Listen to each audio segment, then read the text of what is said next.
саламатсыздар ма? Ақтөбе қаланың тұрғындары, Ақтөбеге келген қонақтар.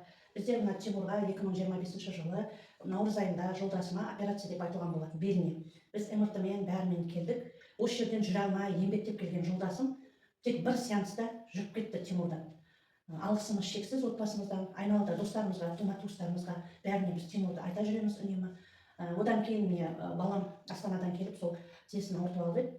Осы келіп, МРТ-ға барамыз, докторға барамыз деп тұрған жерімізден Тимур уақыт тауып, әрқашанда әрбір келген науқасқа шын көңілімен, ниетімен, әр адамға ақыл кеңесімен әрқашан кеңес береді. Тек қана бір күнгі жасап жіберген емімен сені ары қарай ауырмас үшін, сол салауатты өмір салтын жалғастыру үшін үнемі ақыл кеңесін береді. WhatsApp номерге неше түрлі жаттығулар, қандай жағдайда қалай денсаулықты нығайту керек, сақтап қалу, соны бәрін айтып жүреді. Алла разы болсын деймін Тимурға, кәсібі дөңгелене берсін, береке берсін. Және де барлықтарымызға айтарым, осы Валентинакі Тәте Ораз көшесінде батыс 2 қазіргі Алтын Орда деп айтады, орналасқан клиникаға келуге барыңыз шақырамын.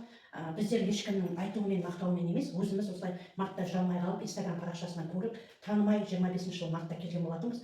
Енді көзіміздің алдымызда операцияға баратын, кәдімгі жетектеп алып келген, жүре алмай, аяғына тұра алмай келген жолдасым жүріп кетті. Сол бүгін тағы да қайталама повторный проверкаға келдік. Және де отбасымызбен, осы Тимурдың отбасына, бала-шағасына, ата-анасына бәріне алғыс білдіреміз.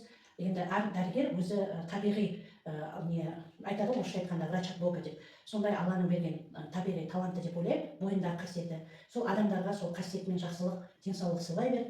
Дені сау болсын, кәсібін дөңгелене берсін. Барлықтарыңызды осы Валентинакіға, Тимурға келіп қарауларыңыз сұраймын, қарауларыңызды. Себебі бұл жерден әрқайсының өздеріне ем табатындарына сенімдімін.